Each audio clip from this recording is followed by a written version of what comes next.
They say the sun is 93 million miles away, and to think we still cannot look directly into it.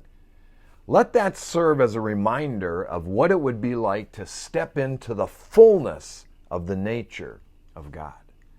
My name is Tom Miller. I pastor at Central Assembly in Superior, Wisconsin, and I absolutely love what I do. This is Fuel for the Fire, volume 844, Blinded by the Light.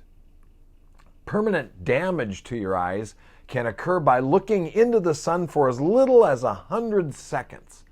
Looking into the sun for longer periods can even cause blindness. In much the same way, the nature of God is incompatible with the sinful nature of man. John 1:18 says, "No man has ever seen God. Men have seen God cloaked in a cloud, covered in smoke, and clothed in flesh, but no man has ever stared into the unbridled glory of God and lived to tell about it."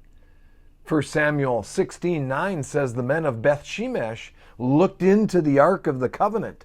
It didn't work out real well for them. God's glory is all the attributes of God in one place at one time. His nature is so intensely pure, so violently flawless, so forcefully perfect that our sinful nature would be consumed in His presence.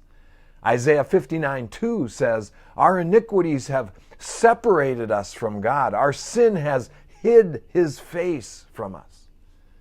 But what we thought was disappointment or anger is actually mercy. He knows we would be consumed in His glory. The presence of God is no trivial thing. It was terrifying to the Israelites of Moses' day. The presence of God quaked and thundered while the people cowered at the base of Sinai while Moses ascended the mountain. God's presence is awesome. Not like the pizza was awesome or the game was awesome. The presence of God is staggering. It inspires wonder. It's jaw-dropping and defies description. It transcends our vocabulary. So when Moses asked to see God's glory in Exodus 33, he didn't know what he was asking. God said, "No man shall see me and live." But God honored his request, at least to the degree possible.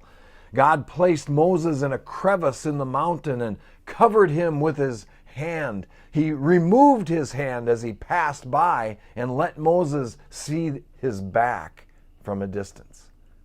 It was all he could handle. If we come to God through His Son Jesus, according to Hebrews 7:25, one day our corruption will put on incorruption. Our mortality will put on immortality. And in our glorified state, we will finally be ready to stand in the glorious presence of God. If we saw Him now, we would be blinded by the light. That's the way I see it. And that's a little fuel for the fire. And remember, I love you guys.